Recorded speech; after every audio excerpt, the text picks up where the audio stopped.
Over to you, Rachel.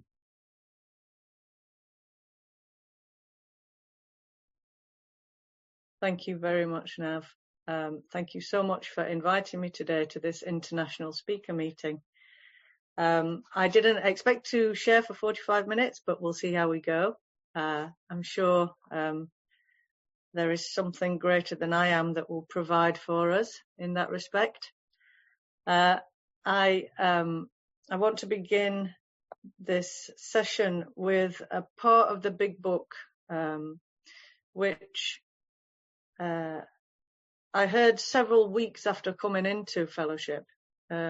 Started going to meetings and looked around meetings at how low people had gone and made sure that I was way above them, judging them for being, people who had seriously lost control of their lives, unlike me.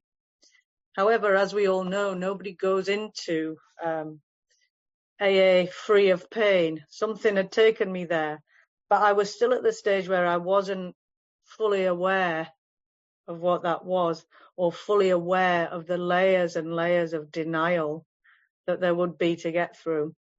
And it was this passage from the big book that struck me like an arrow to the heart, really, because up until this point, I was still holding on to the illusion that I would be able to solve this. I would be able to figure out how to do this.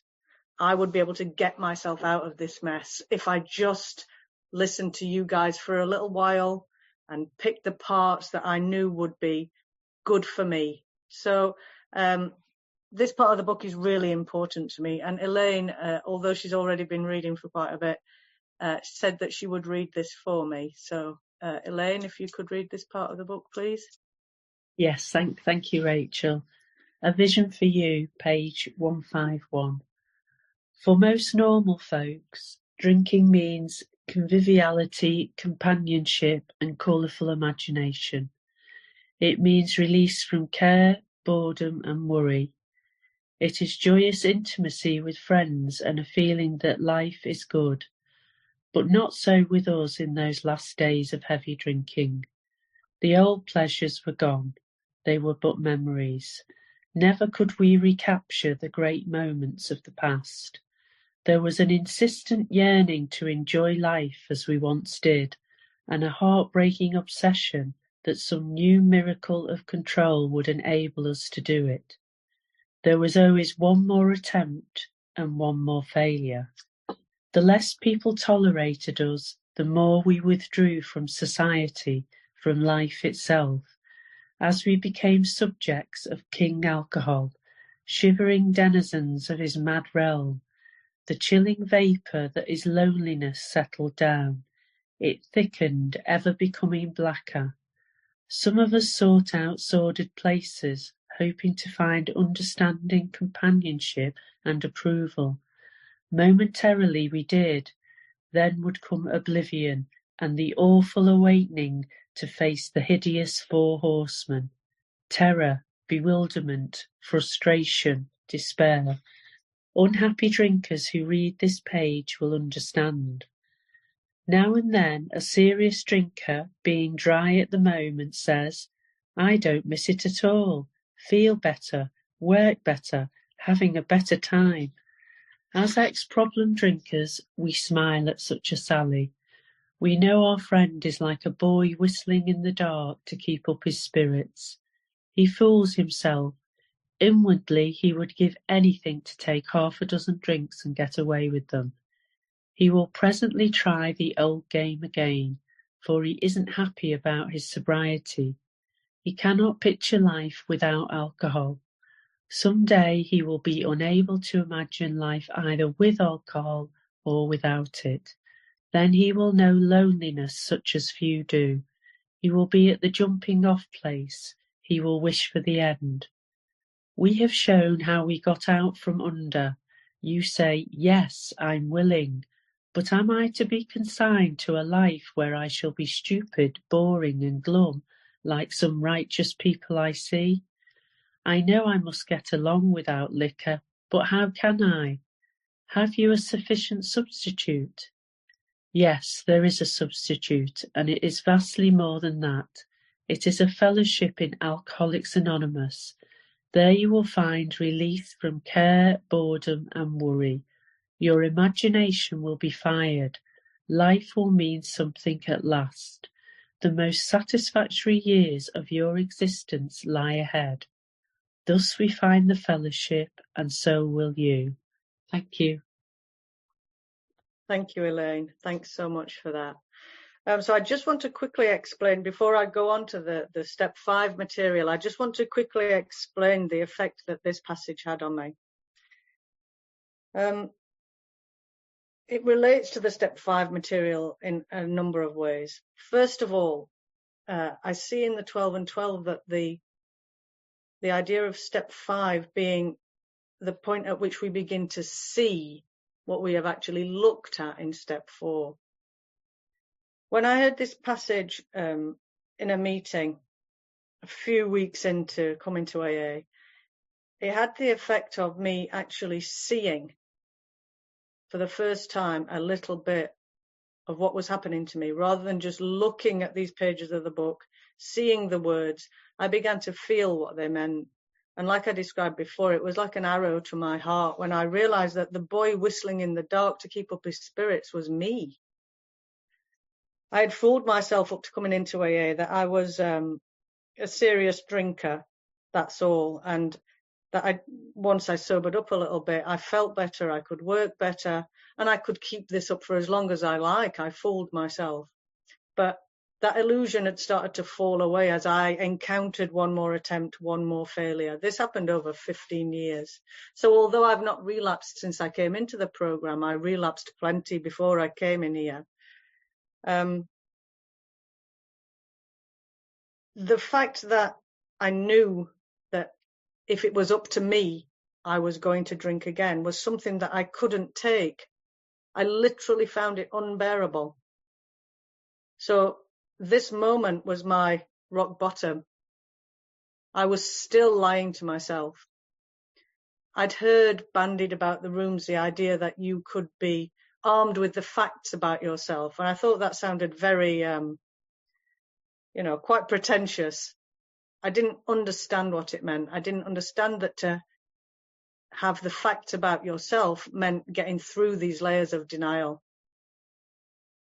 Because being self-aware, being intelligent, as most of the people who comes into these rooms have these kind of qualities, it's a mask. It's a mask to really knowing yourself. And a way of really knowing yourself is to confess to another human being as well as to God the exact nature of your wrongs. This idea of the jumping off place and not being able to live with or without alcohol, I don't think I've ever been so devastated as when I realized that that was what was in store for me. I'd already started to include myself at this point as being part of that group that is that cannot help us. No human aid. That included me. I was devastated to discover I couldn't help myself. And the landscape at that point just looked utterly bleak. This idea of conviviality, colourful imagination, companionship. This is a way in which I had tried to connect to others all my life through alcohol and drugs. I wanted to touch the face of God. I sometimes did. How would I ever do this again without alcohol? How would I ever have any kind of relief, escape from my worries? And it's only through working the steps and doing a very thorough step 5 as part of the 12 steps that I have discovered that escape is not freedom. There are some that say it's the opposite of freedom. I'm not sure about that, but it's a really nice way to construe what freedom isn't. It certainly isn't those escapes that we used to chase daily. So, I came into the rooms wishing for the end. When I heard that this was how life was going to be, no alcohol, coming to meetings, being around people who, when I came into the rooms, I thought were absolutely crazy. this is what life is going to be like, boring and glum. I couldn't believe that there would be a substitute. I couldn't believe that there would be something that would allow me that kind of connection with others. And I always have in mind the bit in the Temple of Doom, Indiana Jones and the Temple of Doom, where they have to replace the gold ingot with the bag of sand that is at least the same weight as the ingot. And it's not the same weight. And so everything starts going wrong. That's what it felt like to me at this beginning. I thought that there's no way on earth you're going to provide me with something. It just cannot happen. And it says it's vastly more than that. And as always, I'm like, oh, Bill, will you please stop using the hyperbole, the superlatives? And yet, like the Step 9 promises, these things have come true to me. What we replace that ingot with is infinite. It can't be weighed. It has no bearing on our conception of what has gone before. And this idea of getting rid of old ideas, only day by day is it revealed to me what that means.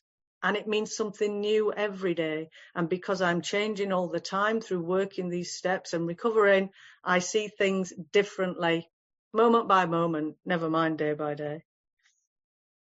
So on to the Step 5 discussion. We admitted to God, to ourselves, and to another human being the exact nature of our wrongs. Everything to me in this fellowship is a collaboration between myself, my fellows, and God. Whenever I take someone else through this book, God is always there. As we are here in this sacred space now, various higher powers intertwine, and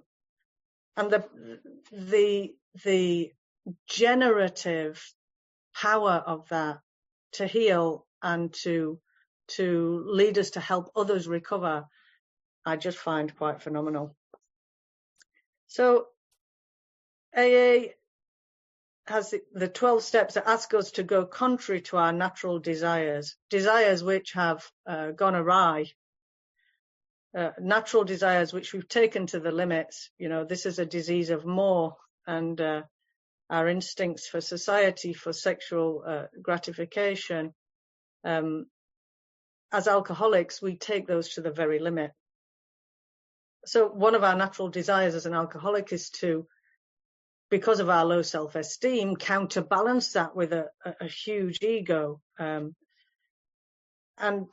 Step 5 is a real deflation of the ego. We can't hide anymore. We can't bring our image to whichever group we want to convince that day.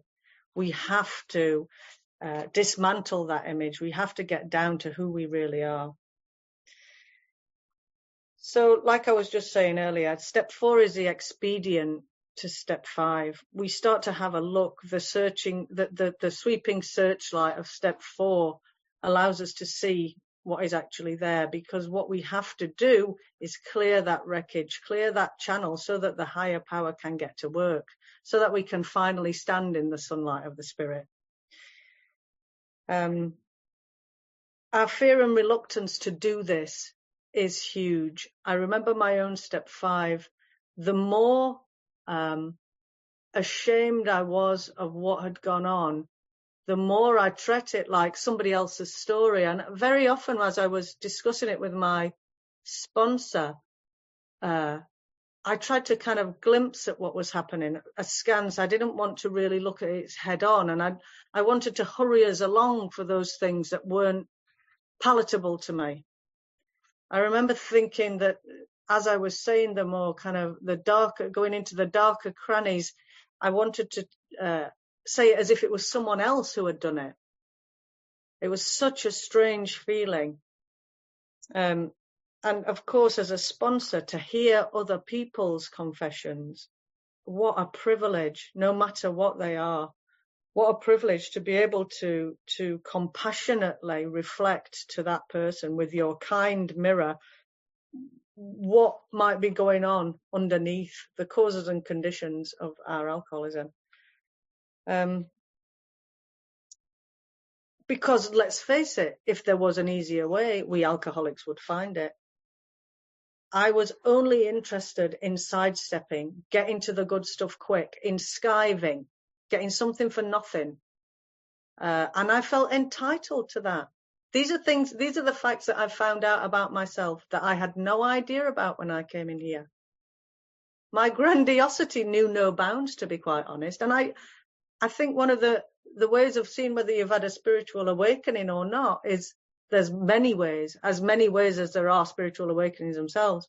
But I do often think to myself, if I can laugh at these absolutely embarrassing facts that I've discovered about myself, it proves that something has transformed, that the alchemy of this program has worked, that there's something valuable for me to pass on to someone else as I openly admit to what I have discovered. And that people listening to that can understand that I couldn't possibly perform this kind of thing. This must come from the heart. I couldn't be as enthusiastic about a thorough step 5 as I am if those transformations hadn't occurred for me.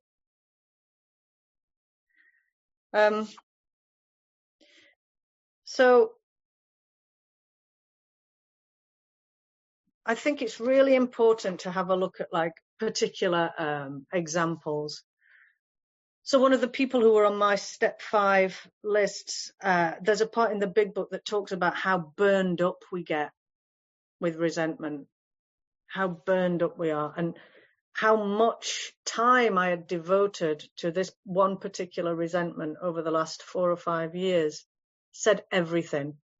The amount of times I tried to convince other people that my side of the story was the right side of the story, and to convince other people that I put in the same position as that person could never have done what he did.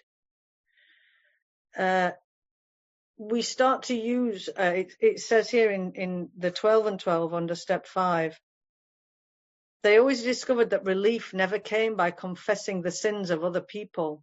Everybody had to confess his own. Now, somewhere deep inside, I knew that the sins that I was so indignant about and the resentment based on those, I had a hand in.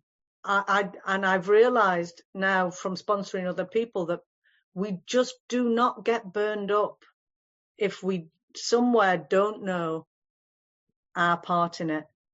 Even though, as I came to my step 5, I had no idea I had a part in this, that I had set off based on self trains of events that led to situations in which I harmed others and I was harmed myself. I was absolutely oblivious to that. Nevertheless, there's something in us. There's something in us, our higher power at work, I think, even before we come to the rooms. That tremor, that unsteadiness, that feeling of vulnerability underneath comes from knowing that we have got our hands in this somewhere. And I have to say that I always like to think of step 8 and 9 as beautiful counterparts to 4 and 5. And I just want to mention here that in this particular case, the man I hated was, I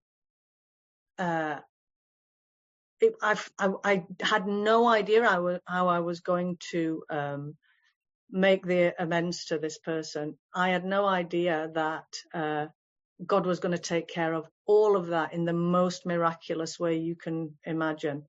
I won't go into that now because I know we're talking about step 5, but what I want to talk about with regards to amends is that they offer us another look, a reflective look at what really was going on for us in step 5.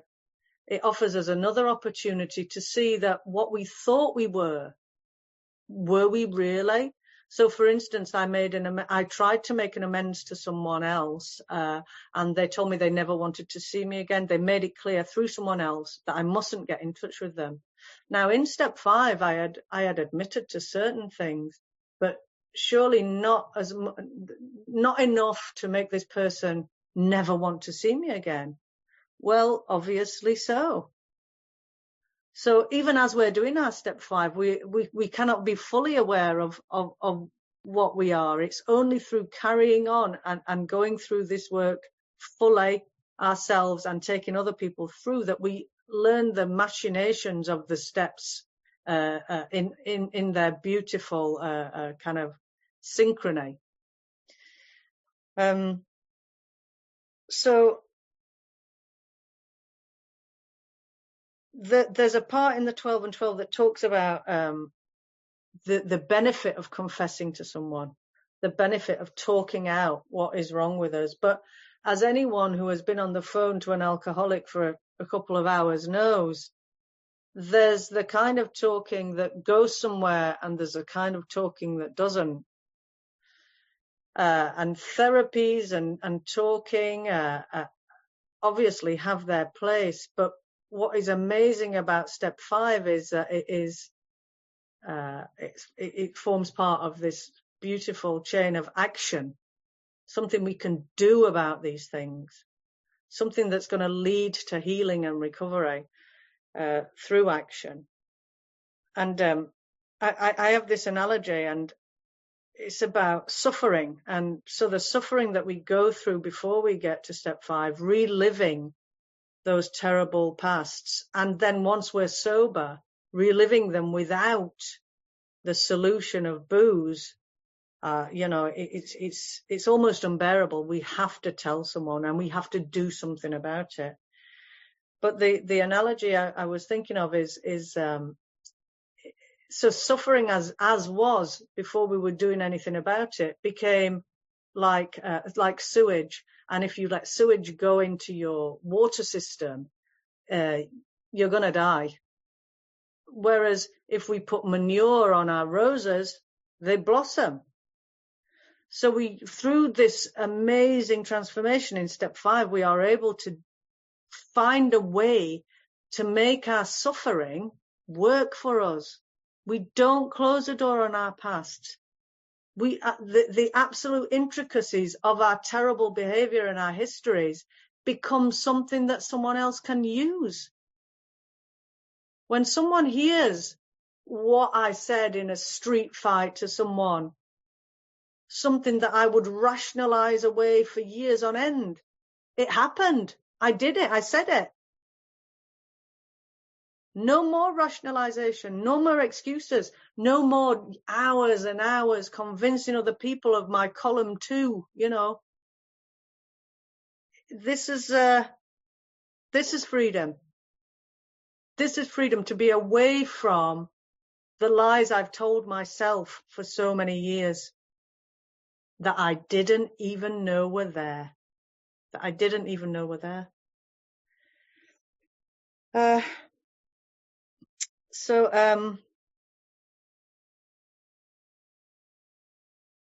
Here on page 57, it says, what are we likely to receive from step 5?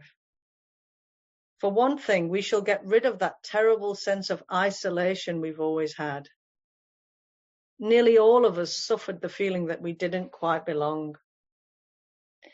And this relates back to the piece that Elaine read about the fellowship and what we gain from telling our sponsor how clear our channel becomes to connect to our fellows and to begin the work that with others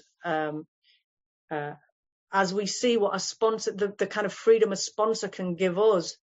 That gave me a lot of momentum to get through this work so that I could do that for someone else.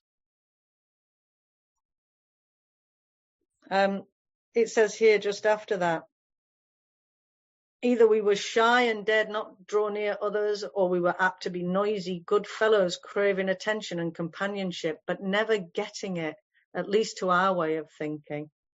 A lot of what I used to put my problems down to, rather than looking at my part in anything, was that I wasn't appreciated. I wasn't, at least to our way of thinking, meaning we didn't think that we were understood properly. If only people could understand us. Well, for us to understand ourselves, we need to be truthful. and we need to be truthful in the presence of another human being. Otherwise, my ability, I mean, if there was a superpower or an Olympic event of rationalization, I think I would get a gold medal. Seriously. I think I can rationalize and justify anything to myself. And in this way, a sponsor is so invaluable, because I need to know where my thinking is not straight. I need to know where I am covering up my behavior patterns, so that I don't have to face what really is inside me.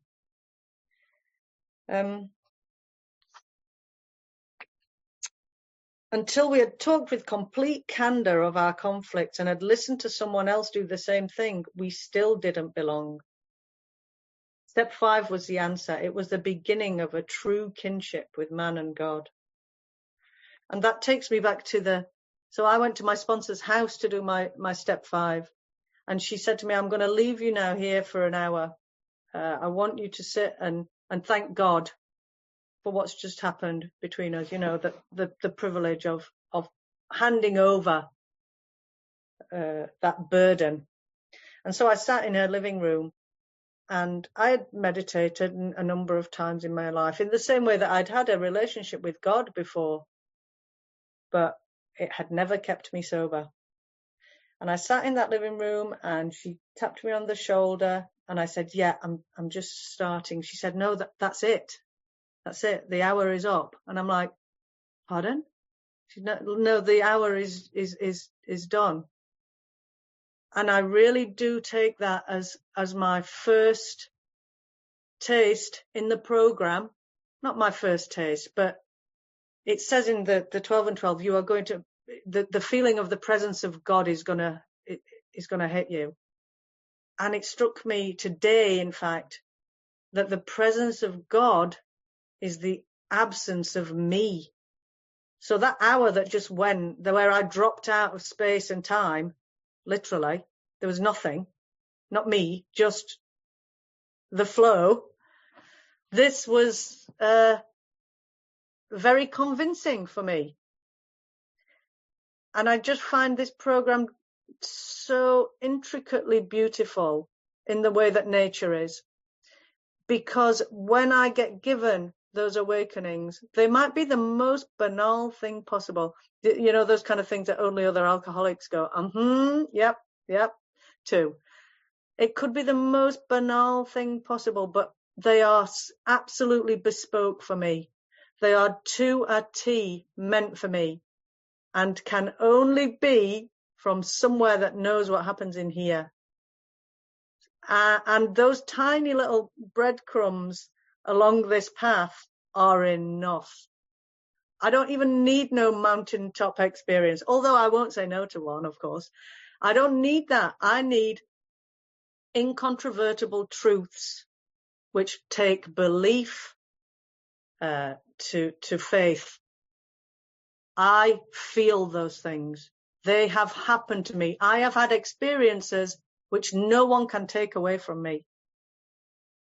And step 5 was a really memorable and punctuating experience for me, especially that meditation afterwards.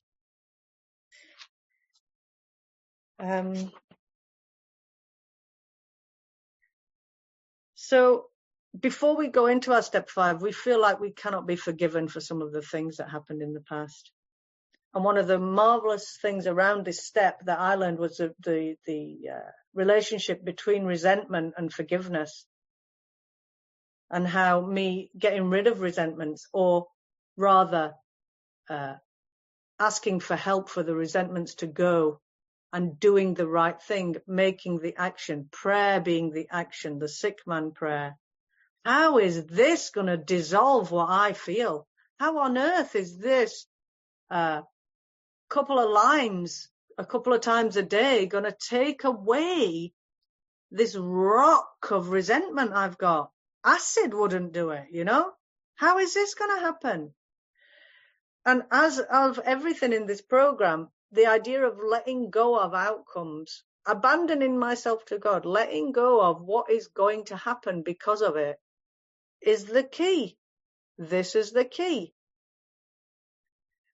There have been situations in this past year with the health of my children, etc. Very, very serious situations where I have had to sit in the palm of God's hand and say, okay, God, now I know I have to think of the worst thing that could possibly be as the exact same way as the best thing that could possibly be, which is to say that I have no control over the outcome and I'm open to all outcomes. Then I get a shift. Then the horizon becomes a new one. This is what has happened to me. I can only tell you what's happened to me. And step 5 was really important to me in understanding that. Humility. This is where we start to really look, even before 6 and 7, we start to really look at our first practical move towards humility. And this must consist of recognizing our deficiencies. I cannot control anything outside my little tiny area. The great thing I've discovered is whenever I'm agitated or doubtful, that's my signal. That's my signal that my skill set has been, its limits have been reached. That's it. Then I turn to God. God shows me what to do. Because in asking, I receive. I seek, I find. If I don't seek, I can't find because I'm getting in the way. I'm doing it myself. I put my hands in and make a complete mess of it. Here it says, no defect can be corrected unless we clearly see what it is, but we shall have more to do. But we shall have to do more than see. The objective look at ourselves we achieved in step 4 was, after all, only a look. All of us saw, for example, that we lacked honesty and tolerance, that we were beset at times by attacks of self-pity or delusions of personal grandeur. While this was a humiliating experience, it didn't necessarily mean that we had yet acquired much actual humility. We could not wish, something had to be done about our defects. We could not wish or will them away by ourselves.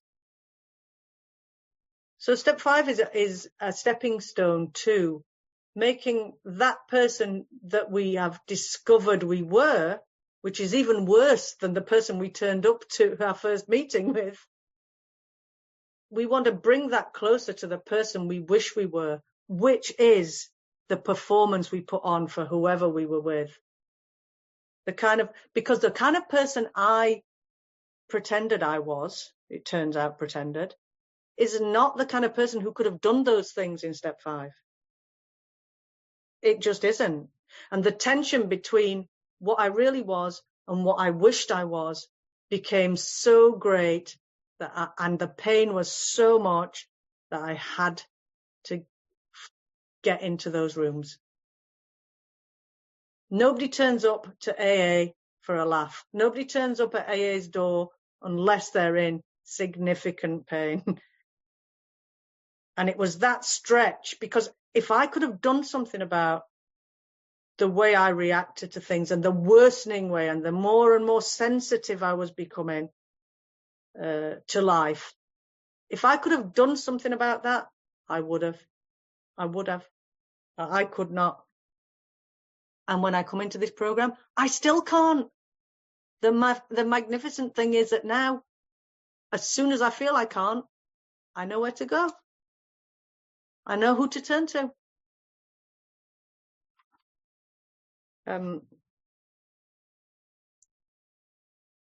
If all our lives we had more or less fooled ourselves, how could we now be so sure that we weren't still self-deceived? It's in this way that the sponsor becomes extremely valuable. We don't need to rely on ourselves anymore. when it comes to relying on this program, trusting in something that we don't understand, people we don't know, this creates the changes. This creates the changes that you cannot possibly achieve on your own power. Every little reach out to a stranger for help in the beginning and to help as you get in a little bit creates a mesh. Every single line of communication creates a mesh so that when it comes to times where we are not okay, where we feel we may drink, we cannot fall right to our bottom again. We'll be stopped. There's a safety net.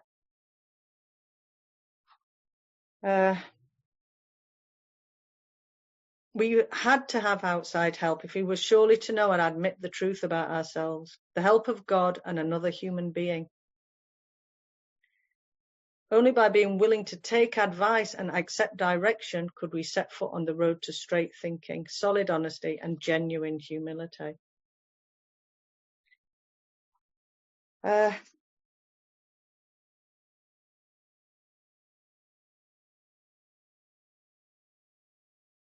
I'm going to say something now about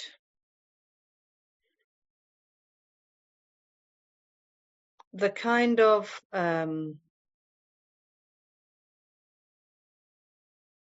here, just to finish off what I was just saying before, sorry.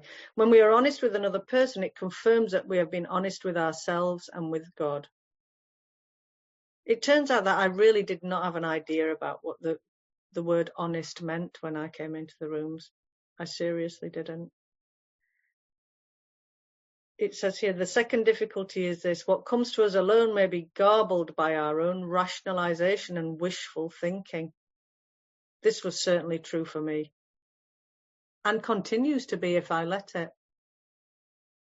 Learning to run things by other people, learning to ask my sponsor about certain decisions reveals something, one of the gems of this program to me, which is I do not know best.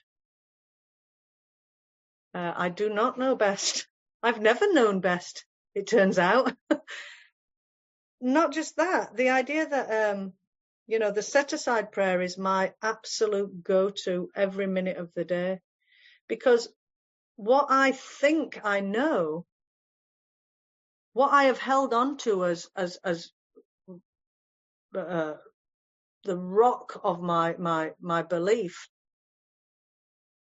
it turns out to be absolute nonsense. Lots of these facts that I hold on to are actually things that I have made up so that I don't have to be uncertain. If I make my mind up that you don't like me, then at least I don't have to wonder whether you do.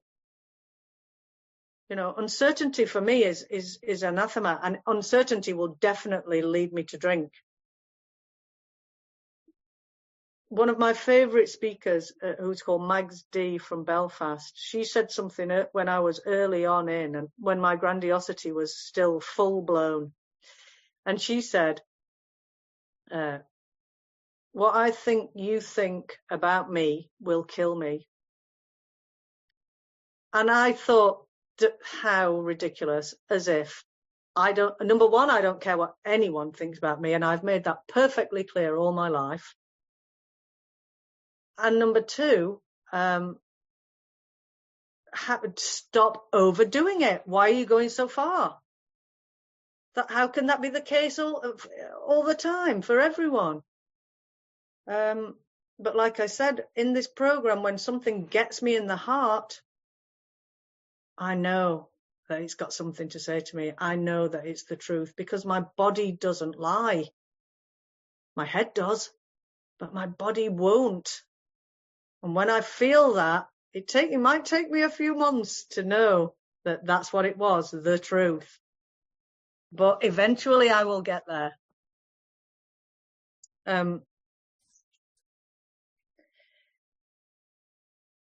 So here we are in step 5, where a complete stranger has heard what we've got to say about our past. has prompted us where we might not have gone quite far enough, and is giving of their time, of their several hours that it sometimes takes for a step 5 to be finished, giving without expecting to receive anything, which as a sponsor myself has been a true lesson in how to love, because by taking someone through this work in a business-like fashion, where really step 5 is kind of like the flashpoint of the whole 12 steps, I don't expect anything from the sponsee. And in that way, because of this business-like relationship where I don't expect to be liked, true love can happen. There's another speaker called Tim M, who I'm sure you're all aware of, and he says that if you've got a sponsor you love, get rid of them. If you've got a sponsor you hate, get rid of them. If you've got a sponsor that you're not really bothered about, continue. And I think this is so important, you know, this idea that we when we're not looking to be liked, we can become the person who is likable. It's along the lines of, you know, to get self-esteem, we do esteemable things. It says here, before sponsors existed, I think maybe this book was written. It says, for some of us, a complete stranger may prove the best bet. And I know for me, in the case of my sponsor, I had refused a few sponsors before she came to me, because as I told you before, I was only in there to get a few tips and then get out of there. I wasn't staying around AA with you guys, especially long time people who were there. I could not fathom why people who were sober a long time were still there. Literally could not understand it. And the day that I heard this boy whistling in the dark passage, my face must have changed. I must have, you know, the colour must have drained from me. And my sponsor came up to me afterwards and said, so do you have a sponsor yet? And I'm like, no. And she's like, so are we going to do this? And I was like, and I thought to myself, not you, you're so happy. I can't, no, please, not you, anyone but you. And obviously, you know, she's my absolute lifesaver. I adore her, but even if I didn't, what she did for me has been the important thing. She showed me difficulties like my own. She admitted that she lived either in faith or in fantasy. In fear or in fantasy. And I used to think, God, don't admit those things. Have you got no shame whatsoever?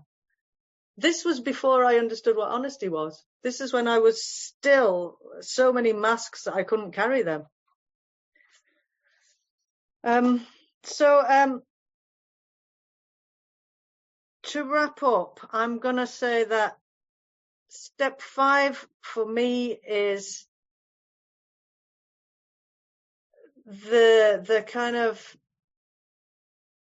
where the ugliness is aired, you know, where we finally get to see the extreme of who we were. We get to see the stuff we don't want to. And only in that way, only by absolutely fully airing out and clearing away the garbage that was there, can we begin to bounce up? Can we begin the journey toward God, and keep on that growing along spiritual lines? And once you pass through a step 5, it becomes much more difficult to resort to your old ways. Even before 6 and 7, I think step 5 gives us the hope that we can become that person that we wish we could have been before. If no one minds, I'm going to finish on the set aside. Is that all right? Yes, absolutely. Thank you.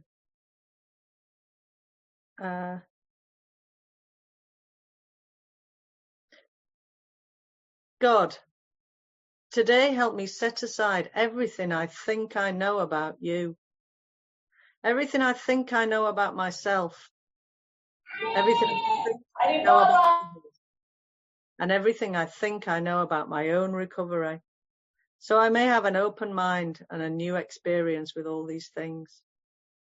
Please help me see the truth. Amen. Thank you very much, Rachel. Guys, I'm going to ask you to unmute yourself, and this is your chance to thank the speaker, or if you have any questions, concerns. Now is your chance to ask the speaker. The speaker does have another engagement, so I encourage you to share now. Unmute yourself and come forward, or raise your hand. Rachel, I just want to personally thank you. This is a good study for me to learn more about my step work as I go through my daily reprieve that I do have on a daily basis. So thank you for reminding me that. One thing I do want to comment that I took took to heart, the step 5 is the presence of God in absence of me. That rung so true to me, because when I do get disturbed, now I know how to focus a little better, because I have to get out of my head. It's not about me. It's all about him. So thank you for reminding me that. All right, guys, the floor is yours. Questions, comments, concerning. Now's your turn. Go ahead and unmute yourself.